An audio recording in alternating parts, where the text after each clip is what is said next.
Hey there, welcome back into the College Basketball Bracket Science YouTube channel and podcast network. I am your host for today. Today we are predicting the 2026 NCAA tournament. This is my favorite preseason show. We're going to be predicting March Madness, the full field of 68 plus, 15-ish other teams that could easily be in the conversation. So obviously there's going to be a lot of predictive and a lot of speculation to this. So I want to just say the point of this is to be wrong. It is not to try, I'm trying as hard as I can when predicting the field, but it's going to be so incredibly wrong as it would be in every single season. So take all of this with a grain of salt. It's just, we're going to talk a little bit about, some of the mid-majors that, could win their conferences, be some players in March Madness, along with the low majors who I'm predicting winning their conference. Then, of course, the at-large teams. We're going to release it region by region, just like March Madness does, and we will go through the particular matchups. We'll talk about some fun just matchups. This show is just meant to be fun today. Don't take any of it too personally. I like some teams. I don't like a few of the teams. Now, I will say I did use a little bit of the KenPom preseason rankings in terms of ranking the teams for seed line purposes. And I did also incorporate the individual teams specifically for at-larges, their non-conference strength of schedules. Some teams, the Arizonas, Gonzagas, who are playing gauntlets of schedules. I did use that as a big thing when seeding these teams, just like how Alabama a couple years ago when they made the Final Four didn't really win a bunch of games in the non-conference, but they played an absolutely ridiculously tough schedule. And they ended up, being a 4 seed and making the Final Four. So they were a 4 seed. They weren't penalized. That's how this, selection committee works. They don't penalize off of playing high-level competition and losing because, you're going to lose some of those games. So that is also incorporated. And I will also say before diving into it, I did not change a thing after exhibition results. I know exhibition results are going through the country right now. Don't look too hard at the exhibition results. I can't emphasize that enough. It's good to see, I like to look at individual players and just see how capable they are instead of the whole teams. Like, for example, Anthony Roy on Oklahoma State. A little bit concerned about how he was going to transfer up. I mean, he played for Doug Gottlieb last year. Now he transfers up, and he looked really good for Oklahoma State. So Oklahoma State, might take a little jump in that scenario, but I wouldn't worry about, the Alabama-Florida State game or the Creighton-Iowa State game. Take all of that with a grain of salt, or even Auburn losing to Oklahoma State. It's preseason. It's scrimmages. Nothing real serious is coming from it. Coaches are trying all kinds of lineups, trying all kinds of things. So I did not change anything after those exhibition results. But once again, just enjoy the show. We're not going to try and get real controversial with any of these takes. It's just, supposed to be for the fun of it. All right, let's start with the release in the Midwest. The number 1 overall seed, I do have Purdue. They're number 1 in the AP poll, the preseason AP poll out of the Big Ten. I'm not going to talk about these teams real deep individually, but, some of these, high major teams are where you might see some big differences from other people or from other rankings. I'll talk about those teams a little bit more, but Purdue, kind of just the obvious choice is number 1 overall seed right now, either them or Houston, with Braden Smith, Fletcher Loyer, Trey Kaufman-Renn coming back, bringing in Oscar Clough. Really good team, high ceiling, high floor, going to be great. In the 16 playing game, Utah Valley out of the WAC. This might be a little bit, low for some people as a playing game. I know the WAC is ranked pretty high recently at KenPom, and they're probably pretty high in the predictives. I just think the WAC is going to be just abysmal this year. I do have them as the highest playing game, as the highest ranked team in the seed line going to the playing game. So I have them playing the worst one, which would be out of the SWAC, and that is Jackson State. Could also see Bethune-Cookman in there. Could see Southern. Southern's been really good in the SWAC, but I'm going with Utah Valley and Jackson State. Now, remember, Grand Canyon not in the WAC this year. This might be the last year of the WAC. I got Utah Valley winning it in just sad league, unfortunately. In the 8-9 game, I have Vanderbilt as an 8 seed. Second year under Mark Byington. Mark Byington got them so much further than I think even Vanderbilt fans expected last year, getting them to a 10 seed and into March Madness and almost beating St. Mary's in the first round. I have them getting back. Yet again, I think Mark Byington's a tremendous coach. Vanderbilt's on the up in every sport. How about that? In the top 10 in football, I think at one point we're going to see maybe even more than 1 point, a number next to Vanderbilt's name this year in college basketball. I think they will be ranked at 1 point. Got them as an 8 seed, taking on 9-seeded Creighton. I know this, I'm going to start out, like I said, I'm not going to get real hot takey, but this might be a little bit more of a hotter take than some. I know some people are really high on Creighton, and I've seen somewhere they're like, yeah, this could, the bottom could really fall out for for the Big East after UConn and St. John's. So I have Creighton just thrown into the third best team in the Big East, as I think they've gained the respect to be. They lose a lot. They lose a ton, but they do bring back Jackson McAndrew. They bring back some key veteran pieces, Isaac Trout. Then they also bring in a couple of Iowa transfers, Josh Dix, Owen Freeman. Owen Freeman is injured. We're going to see what he can, hopefully he can stay healthy through the entire season. I think they're going to be great offensively. Greg McDermott's a great offensive coach. I'm just a little bit worried about the defensive side and just a little bit worried about this roster. I mean, they came from Iowa. Iowa wasn't a winning program the past couple of years. So we'll see what Greg McDermott can do. I trust Greg McDermott more than most people. So getting them to the tournament, I expect them to be, I know Creighton fans probably already hate me. I predict them as an 8 seed last year when they were like top 20 in the preseason AP poll. Just wasn't real fond of Pop Isaacs, who we'll talk a little bit later in the show, but and that was with Ryan Kalkbrenner and Stephen Ashworth. So I'm losing both of those guys and, a little bit of replacing to do. I'm a little worried about Creighton. I think they have enough to get into the NCAA tournament. All right, 5-seeded Gonzaga. If you see an asterisk, by the way, should mention this. That means they're an automatic qualifier out of their conference. So I got Gonzaga out of the WCC. No surprise there. St. Mary's should be a little bit down this year.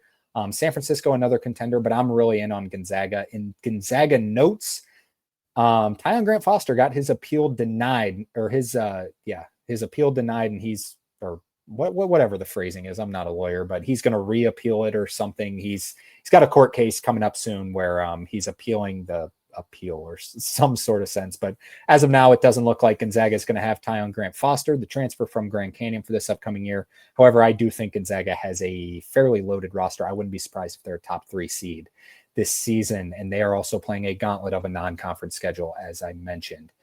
I got Illinois State as the automatic qualifier out of the Missouri Valley. Other notable teams would include, Bradley, Belmont. Drake is, replenishing this year, as is Indiana State, at least from last year, while losing Josh Schertz last year. Illinois State brings back 2 all-conference pieces, which is just crazy that 2 people in the Missouri Valley that were on an all-conference team didn't transfer to a power conference. So Illinois State should be loaded. They can really score the ball. I expect them they're my favorite to win the Missouri Valley this year. 4 seed, I have Tennessee, Rick Barnes' squad. A little bit of flexibility with their outcomes this upcoming season. They lose a lot. They lose Zakai Ziegler, Chaz Lanier. They try and replace them with Jacoby Gillespie, who I think is awesome, could be an All-American. Nate Ament, a highly regarded freshman, 4th in most mock drafts. So a lot on their plate. They do bring back Felix Okpara, Cade Phillips, JP Estrella as well. So I'm in on Tennessee. They don't play the greatest non-conference schedule. It's not bad. They're going to be in the Players Era Festival. It's not horrible, but I'm kind of taking the wait and see approach on Tennessee. I know Tennessee fans have been liking me so far because I've got them rated pretty much higher than just about anyone, but non-conference schedule, preseason KenPom ranking, got them just a hair lower. And the 13 seed, I have Liberty out of Conference USA. Liberty is always the team to beat. They have the most money, probably the best coach, best program. In Conference USA, I expect Liberty to be back in dancing this year. They have the real opportunity to really score the basketball this year. Kind of excited to see this Liberty team. Could be a popular 13 over 4 seed, 12 over 5 seed. Could be a lot of fun for Liberty this upcoming year. Now, here's what I will say. If you think seeing Liberty at 13, you're like, come on, they'll definitely be a 12 seed. This is predicting all the favorites. So say, Drake has a little bit of a fallout year after losing Ben McCollum, and, they're 20-10, and then they end up running it out and winning the Missouri Valley. They would be lower than Liberty. Like, just because you win the Missouri Valley doesn't mean you're a 12 seed. So, Liberty would jump them and probably end up climbing up to a 12 seed, depending on how many conferences that happens in, because we never see it where the favorite in the conference wins every single conference, right? Wish it would happen sometimes, but it does not. All right, 6-seeded Ole Miss in the Midwest region. Not a lot of people talking about Ole Miss. Chris Beard's a really smart guy. I know some people Don't like him with his off the court stuff, but he's a really good basketball coach, and I think they're severely underrated. They're not ranked in the preseason AP poll. They are ranked 24th at KenPom's preseason poll. I trust Chris Beard. I think it's going to be a little bit of an AJ Storr comeback story this upcoming season, just under Chris Beard. I'm expecting Ole Miss to, be a top half team in the SEC this year. In our first, or I guess our second playing game, at large playing game, Utah State and Marquette. So Utah State, I have coming in second. This is not an automatic qualifier. I have them coming in second in the, I had them at third, but ended up moving them up to second. Opinions change. Moved them up to second in the Mountain West. And Marquette losing a ton. They haven't missed the NCAA tournament under Shaka Smart. However, this looks like the least talented roster that Shaka Smart has had. Chase Ross is going to have to step into a huge role this upcoming season. Sean Jones is coming back from an injury. Ben Gold, Royce Parham. Decent roster. I think they're going to be great defensively. I just don't know really how they're going to score. So a lot of it is going to rely on the Big East too, because the Big East might be very down this year. If Creighton / Marquette, and we'll talk about Providence and even Georgetown, maybe Villanova. I feel like there's one that I'm missing that I don't know, but we'll talk about those in a little bit here. But they might have to beat St. John's or UConn, maybe both of them to get into the NCAA tournament, or they're going to have to really have a strong non-con record / ranking in the net and in KenPom, just because the bottom half of the Big East isn't going to be awesome this year. Xavier's really down this year. DePaul's kind of climbing up, but they're still, towards the bottom. Villanova's in a little bit of a rebuild year.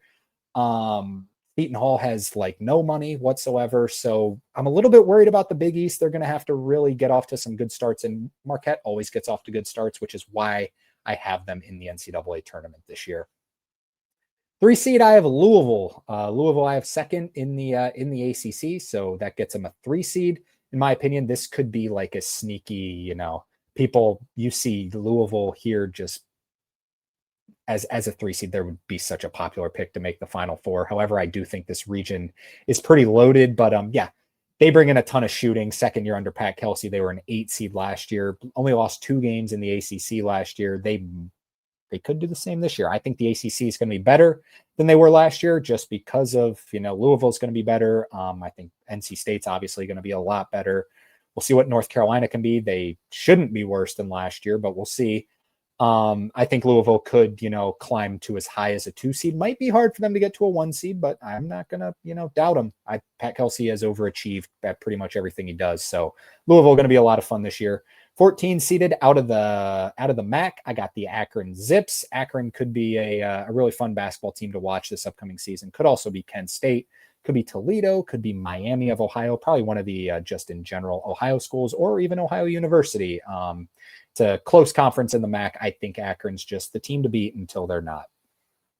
Speaking of Will Wade and NC State, I do have them making the tournament this year as a 7 seed. Now, that might seem a little low to some. You might see them as like a top 6, top 7 seed, or excuse me, top 5 seed. But I'm giving them a 7, and I think that's kind of respectable as of now, kind of a wait and see approach. However, I think Will Wade's going to do a lot with this team. Now, this is also, just like I said, with, mid-major teams jumping over other mid-major teams, because who doesn't win the conference? The odds are pretty much 99.9% that one of the teams I have 1 through 6 doesn't make the tournament, or doesn't even, maybe 3 or 4 of them are just like 8 or 9 seeds. So NC State, I think their floor is probably like an 8 seed this year. I'm expecting them to be in the tournament. I would probably expect them to end up around the 6 seed range. There were just too many teams ahead of them that I couldn't realistically move NC State up, but I do think they will climb. 10 seed Maryland. Maryland is underrated coming into this upcoming season. Buzz Williams has won pretty much everywhere he went. He had a great year last year, and not a lot of people talk about it. He lost Wade Taylor. He lost a couple other pieces, but he goes over to Maryland, brings Sullivan Washington, brings Farrell Payne. There's continuity. I like the roster he put together. I like Miles Rice coming in as another kind of just get out of the Mike Woodson system and have a rebuild year. I think Maryland's going to be better than people expect this year. I have them in the tournament as a 10 seed. And 2-seeded Kentucky. So yes, that would set up for a Sweet 16 matchup potentially between Kentucky and Louisville. How fun would that be? Along with Purdue and Tennessee, if it's the top ranked teams. Purdue and Tennessee played 2 years ago to go to the Final Four, where Zach Edey and Purdue got the better of them. But just how fun could this be? Kentucky has a $22 million roster, which is just absolutely incredible for Kentucky fans to watch. $22 million.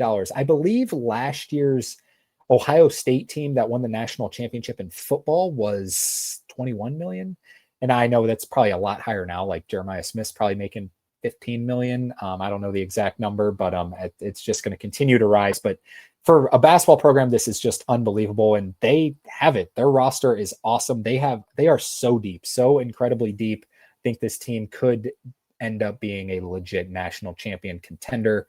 That's not even a hot take. That is the case. They are a national championship contender already, especially when they get back Jaden Quaintance, who is a huge transfer in and can just be an absolute beast on the defensive end, along with the likes of Otega Owe, the preseason SEC Player of the Year. I have Kentucky playing Montana out of the Big Sky. Montana, just in my opinion, the best program in the Big Sky. That might be up for debate. Montana State's also up there, Weber State, but I'm going with Montana to get back in. Money Williams still at Montana. That's the reason I'm going with Montana. So this is the Midwest region that I have predicted out right now. Let's keep going. Let's dive into the South region. The number 2 overall seed, I have Houston, the Houston Cougars, as the automatic qualifier out of the Big 12. 16 seeds in another play-in game, Florida Gulf Coast and Central Connecticut State. I think Florida Gulf Coast gets back in the tournament this year, and I think Central Connecticut State, it is long overdue that they get into the NCAA tournament. They should have made it last year. I think they should have made it 2 years ago. Can't entirely remember, but I think that could be a really fun first 4 matchup. I really like the Central Connecticut State program over there. I hope this is the year that they get into March Madness. In the 8-9 game, I have 8-seeded Missouri, which another team kind of like Will Wade's NC State team, I think could be better than an 8 seed, just didn't really have anywhere to push them up to. I could also see it where they drop out a little bit further and end up like a 9 or 10 seed. So ended up landing on an 8 seed. If I had to predict, I would say 8 seed is their, would be on the bottom half of where they're going to end. I think they could easily be a 7 or 6 seed, but they bring back Mark Mitchell, one of the most efficient players in all of college basketball. Anthony Robinson is going to be spectacular. I like this Missouri team. I expect them to be back in the NCAA tournament. And they will take on Ohio State as a 9 seed. This could seem high to some people. This could seem low to some people. This is a team with a talent of probably like a 4 or 5 seed. However, I just haven't seen it from Jake Diebler. I think he's a good guy, going to be a good coach at some point, but I've, kind of just repeated on it insistently that just needs more experience. And this roster it just kind of seems like it's a too good to not succeed. However, it is kind of a similar roster to last year's. I'm kind of glad Ohio State got it. For those who don't know, I do cover a lot of Ohio State stuff. So just being from the area. But Ohio State travels, or they get rid of Aaron Bradshaw, which I think was just for the best.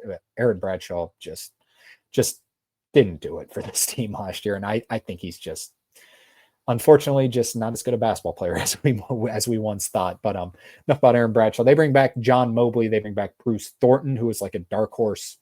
If this team ends up like a 4 seed, which I don't think they're going to be, just because I think their ceiling is limited under Diebler, quite frankly. If they were like a 4 seed and, went to, made the Elite 8, and Bruce Thornton was like awesome, he's like a dark horse first team All-American kind of guy. Now, I don't even think I had him on my first team All Big Ten, but that is the potential that he lives up to. He could be really good. And then Devin Royal is kind of, playing the 3/4 for this Ohio State team. They bring in Christoph Tilley. This team has the talent.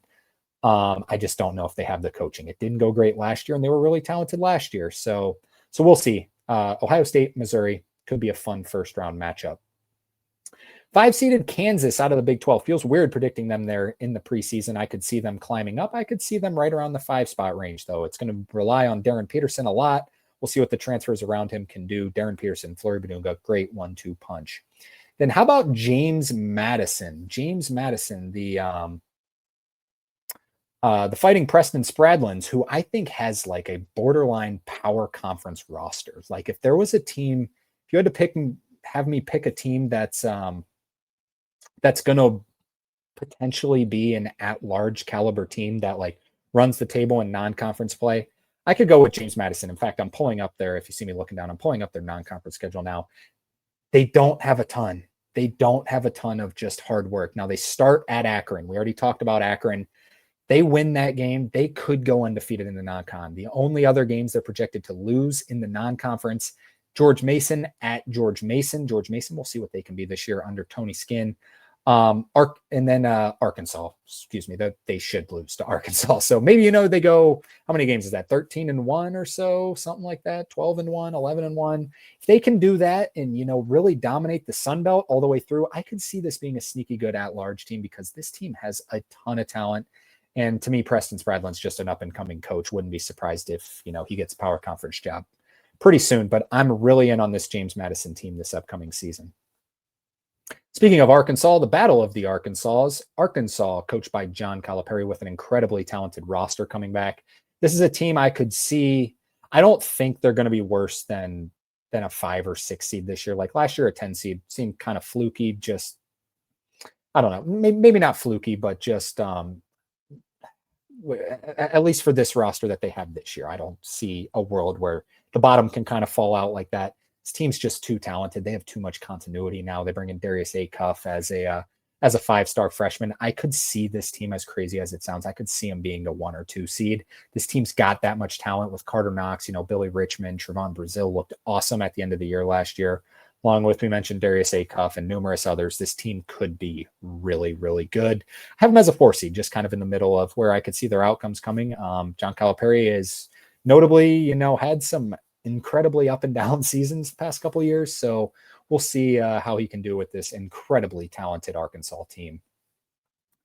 Speaking of Arkansas Little Rock as the 13 seed out of the OVC, one of the better mid-major rosters I've seen. The OVC is just always kind of up for grab. I always lean towards Little Rock because they have the most amount of money and the most resources in the conference. But I just think this would be a really fun first round matchup. Arkansas versus Arkansas Little Rock.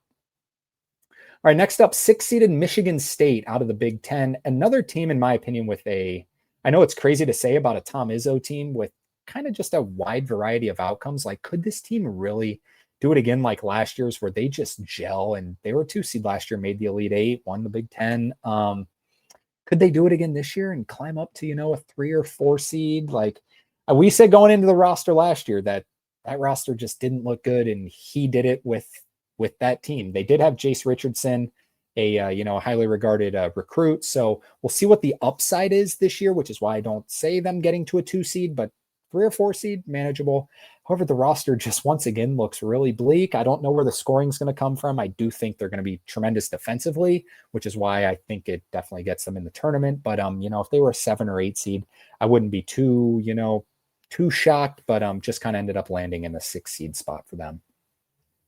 In the 11 seed range, we have Cincinnati taking on Mississippi State in the other play-in game for the at-large team. Cincinnati made headlines by beating who'd they beat in the preseason? I can't even remember, and I just watched the game. Did they beat BYU? No, Nebraska beat BYU.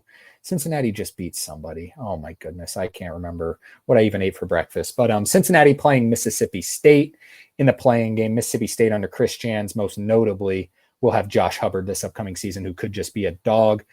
Cincinnati, my goodness, I have to look it up because I can't remember who they just beat. Let me type it in real quick as we do the full professional thing here and just look it up, who they beat in the exhibition game. I'm trying to type here on an iPad. Cincinnati, they beat Michigan. That's who it was. They went and beat Michigan at Michigan. So, like I said, take those results with a grain of salt, and they shot over 50%, and they were just on fire from what I saw. I was worried. I've said it on previous podcasts about their offense this year. We know Wes Miller's a good defensive coach. I don't know what they, how much they really improved in the transfer portal and freshman class. They did improve. They got some guys who can score, but they should be really good defensively. The roster was so good last year and the team was a disaster. Can Wes Miller get him over the hump and into the tournament?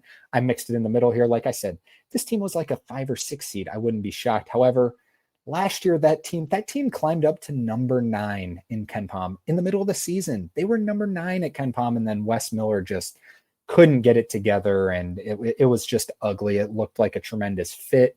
We'll see what this team can do. I have them getting in the tournament. I wonder if Cincinnati fans would take this or if they're going to hate me because of that exhibition result. Which that's good. That's a great sign to for things to come for Cincinnati, and then Mississippi State out of the SEC, just always in that 8 to 11 seed range, pretty much. So see what they can do this year. 3-seeded Texas Tech out of the Big 12. This team most notably brings back JT Toppin, could be a player of the year, will be a first-team All-American. JT Toppin is awesome. Christian Anderson is going to have to make a huge jump in the point guard role this year. They do lose Darian Williams. They lose Elijah Hawkins from that last year's Elite 8 team. Grant McCaslin is going to continue to just produce. They bring in Lawan Watts to kind of fulfill that Darian Williams spot. I think Texas Tech, a incredibly high floor team, at worst a 5 seed, in my opinion. This team's going to be really good. Vermont out of the American East, I think things get right, and Vermont wins the American East. Last year it was Bryant. I think Vermont, with the TJs, going to be back into the NCAA tournament this upcoming season. 7-seeded North Carolina. Now, a question to North Carolina fans: Would you take this? Would you take a 7 seed right now? I think now it was reported that they have like a $14 million roster, which is like top 10 in the country. North Carolina is a top 5 at worst program in the country. I'm hearing out the arguments that they're the best program in the country, or second best, or third best. They're awesome, an awesome program. Are you fine with a 7 seed? That's a little concerning if you are. I would say, in my opinion, just looking at college basketball as I've followed it through the years, if you're a 6 seed, like you were a really good basketball team. Like, for example, last year, Missouri was a 6 seed. They were a really good basketball team. 7 seed, you're like, yeah, you had a solid year. But if you're North Carolina, I think you're shooting for a 6 seed, 5 seed, or better. I think that it should be, the last thing that you tolerate with is like a 6 seed. If you're a 7 seed, it's like, yeah, you better upset the 2 seed in your range, or Hubert Davis might be on the out, and he is definitely coming into the season on the hot seat. So a lot of pressure, good roster. We'll see about North Carolina taking the wait and see approach. I mean, they were a 1 seed a couple years ago, but then last year they shouldn't have made the tournament. They did make the tournament. They shouldn't have. But we'll see. We'll see what they'll be this year. At the 10 seed, I have USC under Musselman. Now they are dealing with some rough injuries, most notably Elijah Arenas, who was supposed to be their key guy this upcoming season. I like the roster a lot.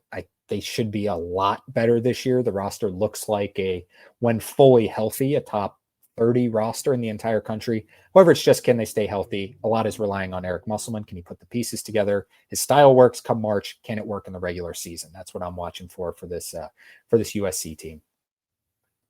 All right, and then 2-seeded St. John's, coached by Rick Pitino, a really talented roster. However, the roster, a lot of people questioning whether it fits, including myself. Not really a true point guard. Dylan Darling could be coming off the bench playing that point guard role. Ian Jackson transfers in.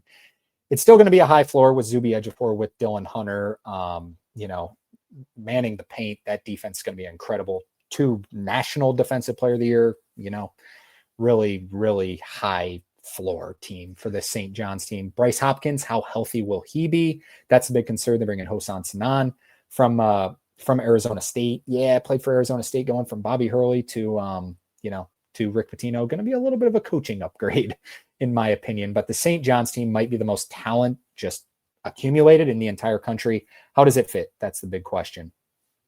And I have Youngstown State winning the Horizon League. This was just kind of a gut choice, no real just motive. Just the Horizon League looks really bleak to me this year, and they all look really close. So ended up going with Youngstown State. They just stood out on paper to me a little bit more. All right, next up, let's talk about the East. Now, the East, I do have Florida as the 3rd number 1 seed coming out of the East. Now, if you've listened to me, this might sound hypocritical of me because I had Florida ranked like 6th in my preseason rankings. I'm just really concerned about the shooting. However, I do respect a defending national champion who returns, 3 starters.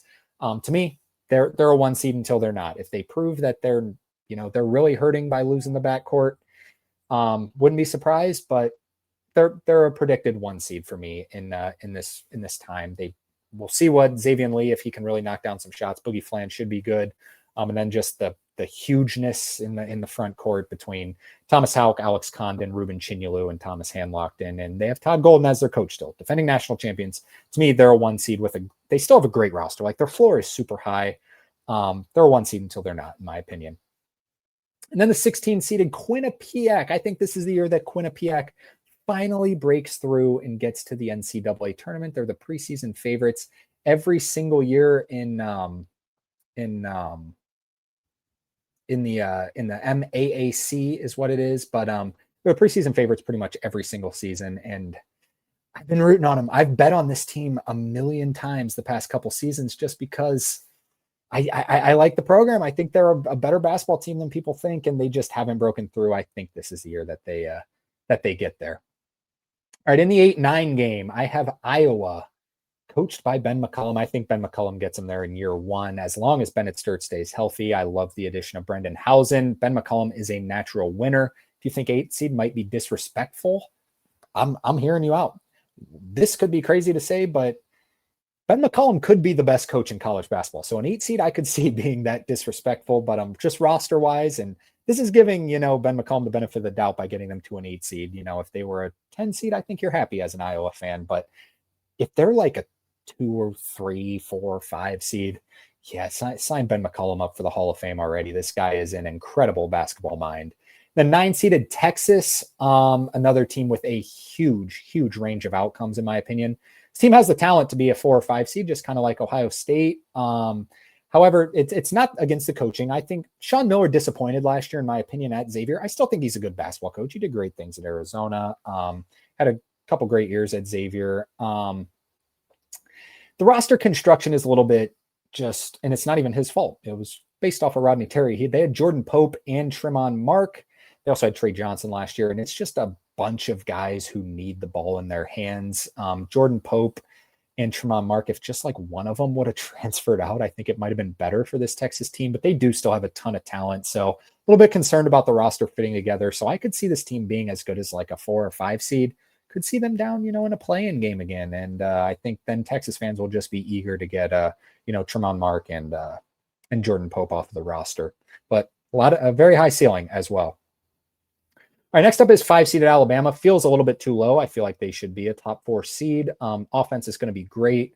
We'll see about them manning, the rim protection. I'm a little bit worried about. They're bringing back LeBaron Philon, who is going to be awesome. He is going to be absolutely awesome. One of my hotter takes, if you're telling me who's going to have the better season this year, Tahad Pettiford at Auburn or LeBaron Philon at Alabama, I'm going LeBaron Philon. I just think the system he's playing in with Nate Oates and just I saw it last year with LeBaron Philon. I'm like, my goodness, if he can just develop if he can become a really good shooter, this dude's going to be awesome. There's a reason that, he was supposed to go to the NBA draft. Like, it was highly thought of that he was going to go. He was saying he was in, ended up coming back. And you might say there's a reason he was coming back to, get better. I think it's just to develop a shot. And when he does, watch out. Sneaky, like, if he comes back for another year next year, maybe even this year, who knows?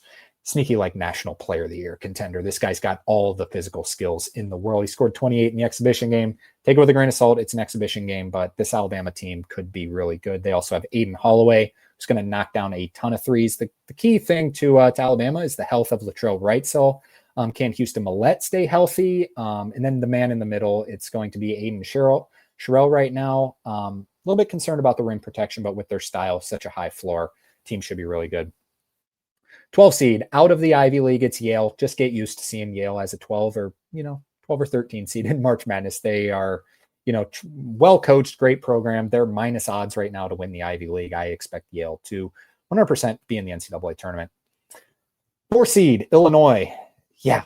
What do you do with Illinois? I wanted them to be higher because this team could be awesome. Could be really awesome. In fact, they're 6th in the preseason rankings at KenPom. They're 17th in the AP poll, so the people don't like them as much as KenPom does. But Illinois, with their just foreign, identity that they're going into right now, a little bit of an unknown.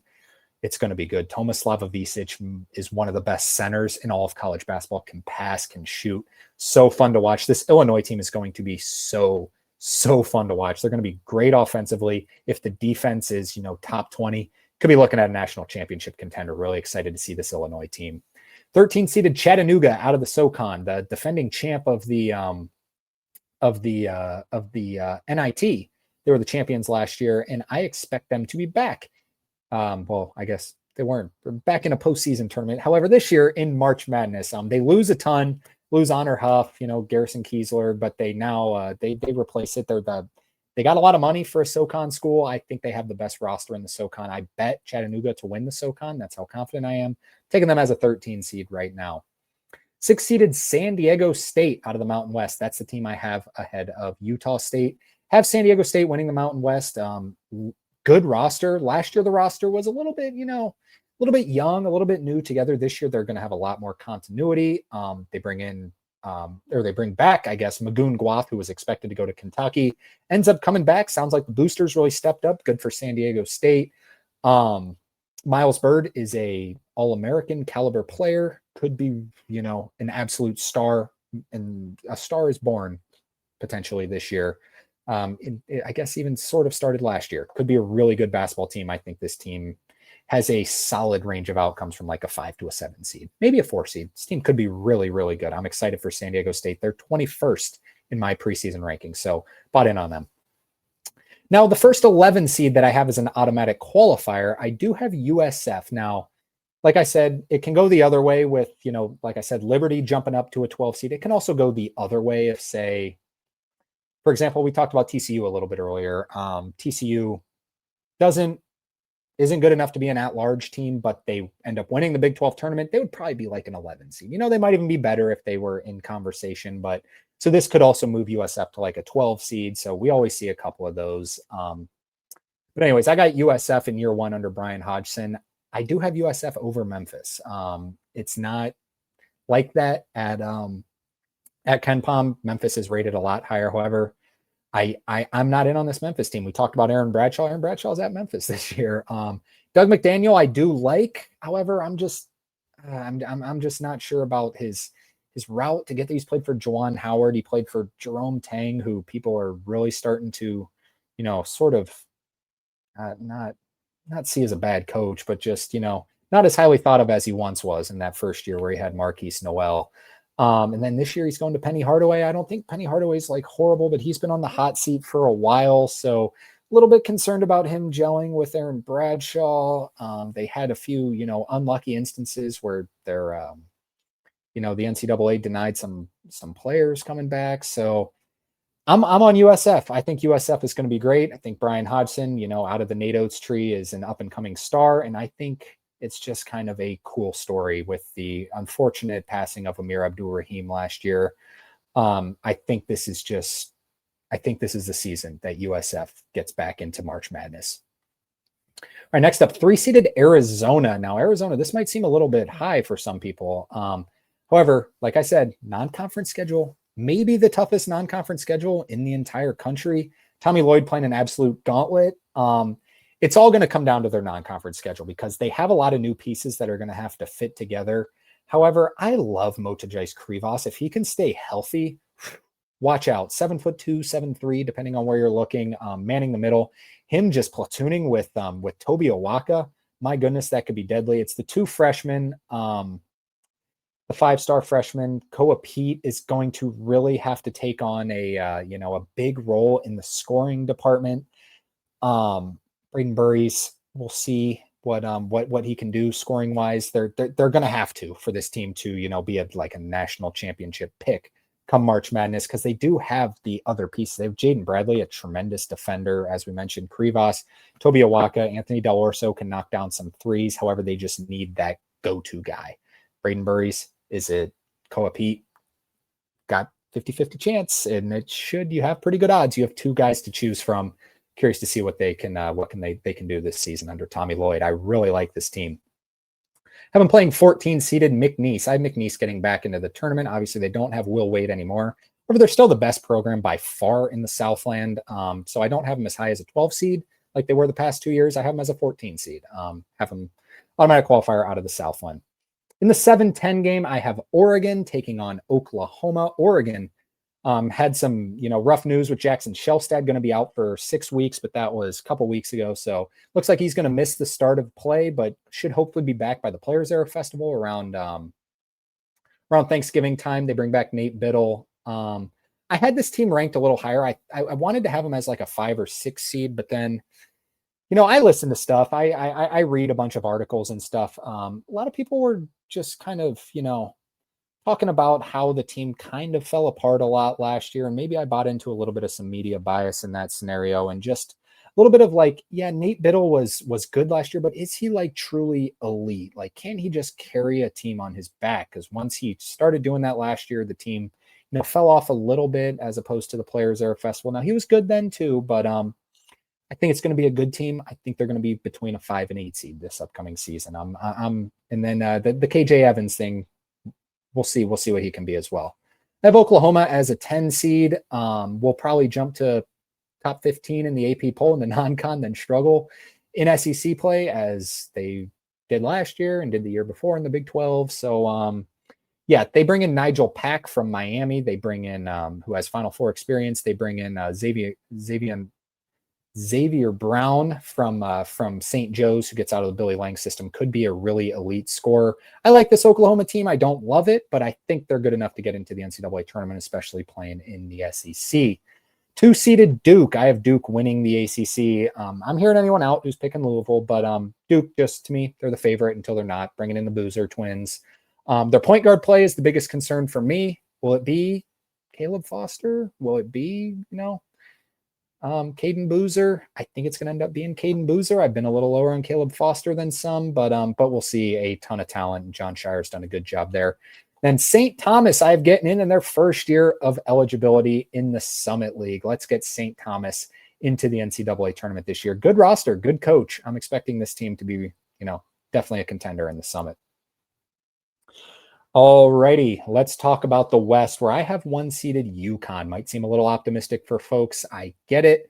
I have them winning the Big East. I think this roster construction is like near perfect. I think this roster is beautifully built. Silas Demery, complete just Dan Hurley guy, big guard, just like Tristan Newton was, should step into that role. Terrace Reed is going to be awesome this year. My biggest breakout guy this whole season is going to be Terrace Reed. Manning the middle, could average a double-double. Wouldn't be surprised at all. In fact, I would probably predict it.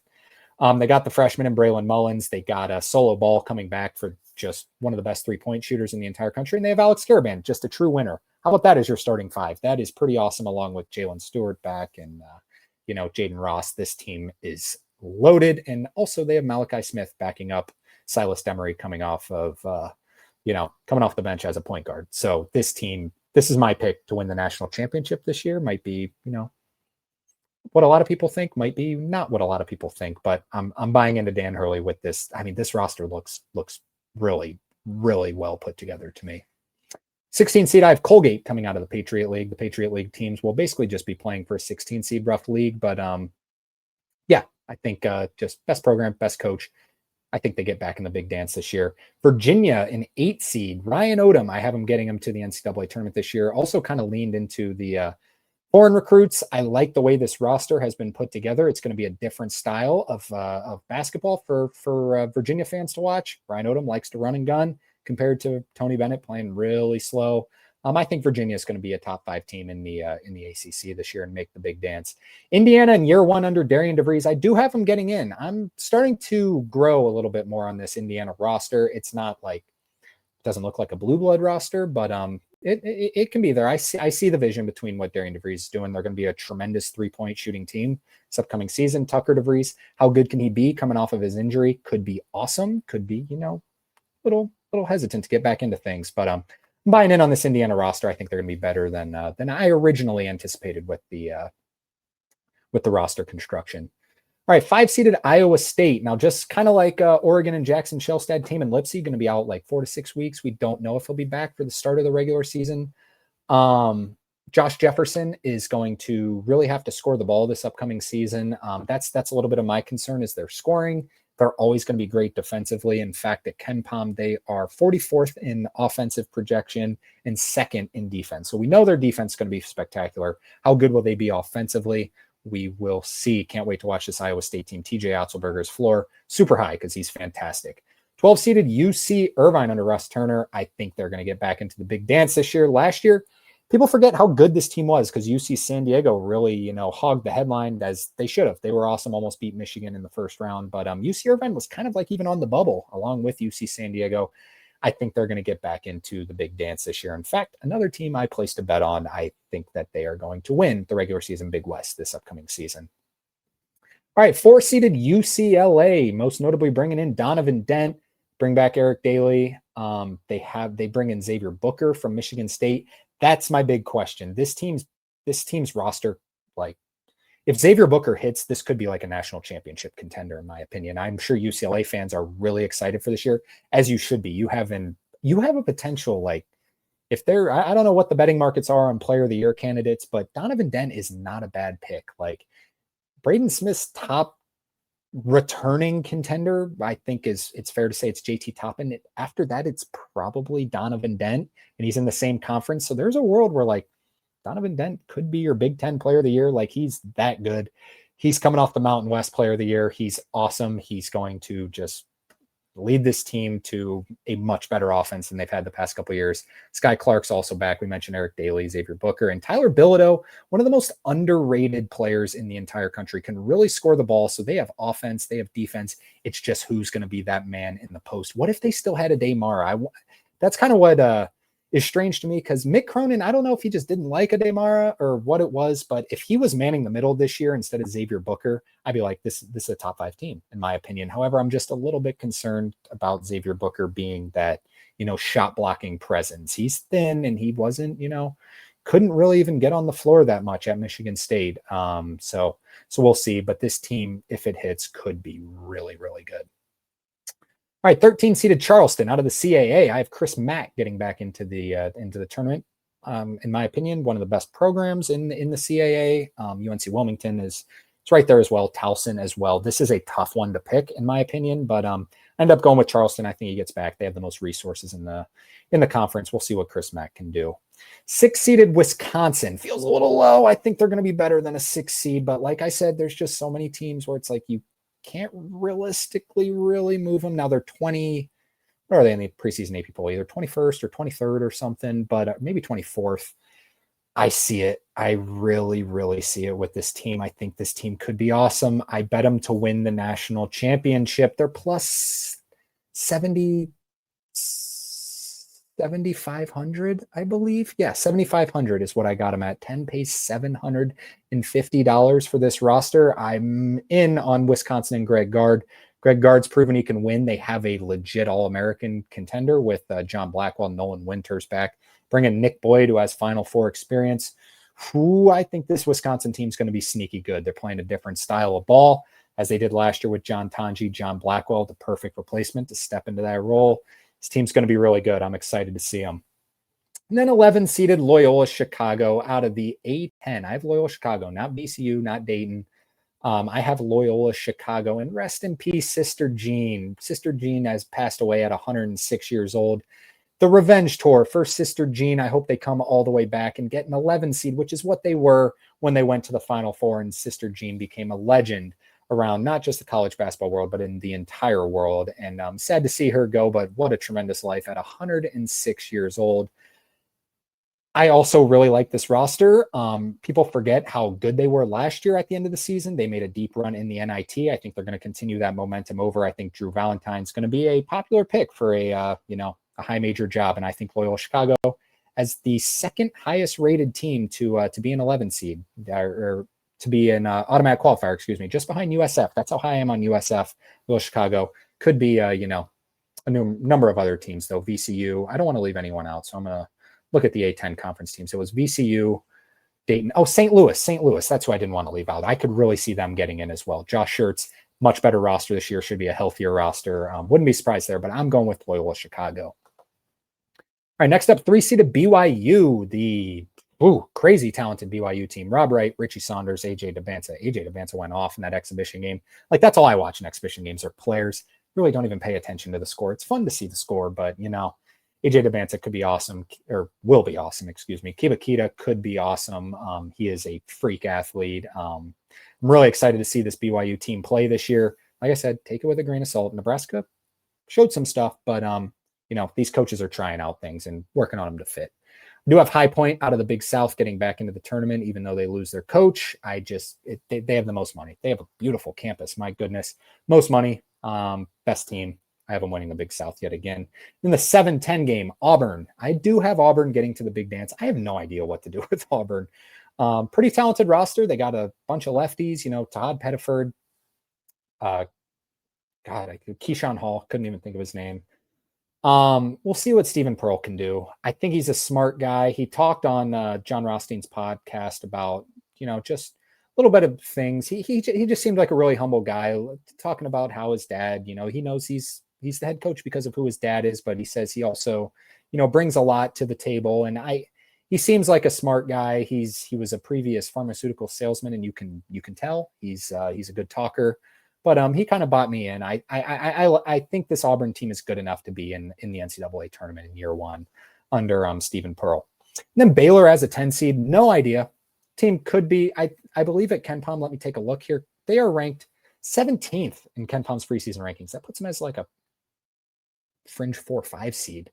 I have them as a 10 seed, which I think would be the more popular pick just because they don't have one returning player. They're going to put together a completely new team, not from a lot of NCAA tournament teams are their players coming in from as well. So a little bit of just a wait and see. High variety of outcomes for this Baylor team. Then I have Michigan as the final 2 seed out of the Big Ten. This team's going to be good. Yaxel Lendeborg, Ade Mara, as we just talked about, Morez Johnson. We'll see what Elliot Cadeau can do. Good facilitator of the basketball. I'm a little bit just kind of like who was I talking about, where I'm a little bit concerned about their shooting. Florida, a little bit of the same. Roddy Gale and Namari Burnett are going to be the primary shooters because we know Elliot Cadeau is not the greatest shooter. So I like Roddy Gale. I think he's a really, really, unique talent. He's a really, really good player. Namari Burnett made some big threes last year. One of them to me is just going to have to be really consistently like a floor spacer where, you got to face guard him or he's going to knock down a 3 on you. I think if I had to choose, it would be Roddy Gale, but we'll see. Roddy Gale's a little bit better of a slasher as well. So a little bit concerned about that, but the front court, Dusty May's a tremendous offensive mind. They're going to be fine. Defense should be really good as well. But as we mentioned, Cincinnati just scored a ton of points on them. So think what you want. I don't buy into the exhibition results at all, but going with Michigan as the 2 seed and then Norfolk State as the final team, 15 seed. I think this is the year Norfolk State gets back into the NCAA tournament, taking on a Michigan team. Alrighty, that was a lot of talking, 52 minutes. I didn't expect to go that long. I'll pull up the graphic with the full bracket right here. You can see the Instagram at the bottom right, at Bracket Science with 2 S's. Be sure to go check us out. Alrighty, here's the full graphic. I'll leave it up for a second. Then we're going to get into the bubble watch. We'll talk about some of the teams that are, a couple more teams that you could see in the NCAA tournament. Like I said, I have Cincinnati, Mississippi State, Marquette, and Utah State as first 4 games. So if you're like, yeah, TCU looks like a tournament team, like I agree, this team could be good, but it's hard to put them over, rosters like this because these rosters also look like tournament teams. All right, here's the bubble watch graphic. My last 4 buys, I have Baylor, USC, Maryland, and Oklahoma. As mentioned, the last 4 in Utah State, Marquette, Cincinnati, Mississippi State as the last team in. My first 4 out, I have Boise State as the first team out. A little bit of an unknown. They lose Tyson Degenhart. Great coach, great program. We'll see what they can do. Washington has a much more talented roster this year. Should be a lot better. They have a ton of talent. They have a ton of money as well. They should be a tournament team. Wouldn't be surprised if they are. Like I said, there's how many at-larges would there be? I don't know, but there's probably going to be there could be like 10 teams in my projected bracket that fall out. So any of these teams could really jump in. So like I said, it's all just for the fun. It's not to get too complicated because Nebraska fans probably already hate me because last week I said, I'm like, Nebraska fans, come back next week because you're going to be in my tournament. I fell into the same trap. Like I said, I'm like, I look at this team, I'm like, this team's going to be good. And then they went and beat BYU in the exhibition. Like I said, grain of salt, but this team could be. I see it. I see the vision. I think it's an NCAA tournament team. So all these teams, I think, are pretty much NCAA tournament teams. St. Mary's under Randy Bennett, awesome basketball coach, awesome program. Morauskas is going to be, he's going to be a star this year. However, the roster just looks a little bit bleak. They lose a lot. They lose Marcelonis. They lose Mitchell Saxon. So we'll see. We'll see what St. Mary's can be this year. Providence, like I said, I mentioned them a little bit earlier. They have a really talented roster this upcoming season. We'll see if Kim English can get over the hump and what is kind of a bubble year or a hot seat year for Kim English as well. I think Providence fans are losing a little bit of their patience as they should be. Clemson, it just feels wrong putting them out of the tournament when Brad Brownell just always seems to get them in. I had them, here's one for you. I had them in the show we did last year, this same exact show in the preseason. I had Clemson as out. They ended up being a 5 seed. So that should kind of tell you about what Brad Brownell can do. However, I do see a lot of roster questions this year. Dylan Hunter will probably step into the point guard range. Nick Davidson is their big transfer in from Nevada. He could be really good, step into a PJ Hall, sort of role, but yeah, it just looks a little bit dicey for this Clemson offense. Yeah, we'll see. San Francisco, as also in my next 4 out, good roster. I think they're going to compete with St. Mary's for probably second in the WCC this year. And then Kansas State, they have PJ Haggerty. Gave him a ton of money, which really raises their floor because he is absolutely awesome. He could lead the country in scoring, quite frankly. But the rest of the roster doesn't look too spectacular. We'll see what Jerome Tang can do. As I mentioned, Kansas State fans losing a little bit of patience with Jerome Tang as well. Now, my next 12, just labeling them off, Texas A&M under Buckyball. I'm not in on this team as much as a lot of other people are. I think it's going to take a year of an adjustment period. SMU under Andy Enfield, Miami under Jai Lucas, TCU, who I've talked about a million times. They look good. They could be a tournament team. They have a good roster, but we'll see. Northwestern, they bring back Nick Martinelli, who I called Brooks Barnheiser last year. They were very similar. I couldn't tell them apart when I watched all the Northwestern games last year. So sorry, Nick Martinelli, but Nick Martinelli is back for another season. Brooks Barnheiser is not. Nick Martinelli should be a potential all Big Ten, all American type player.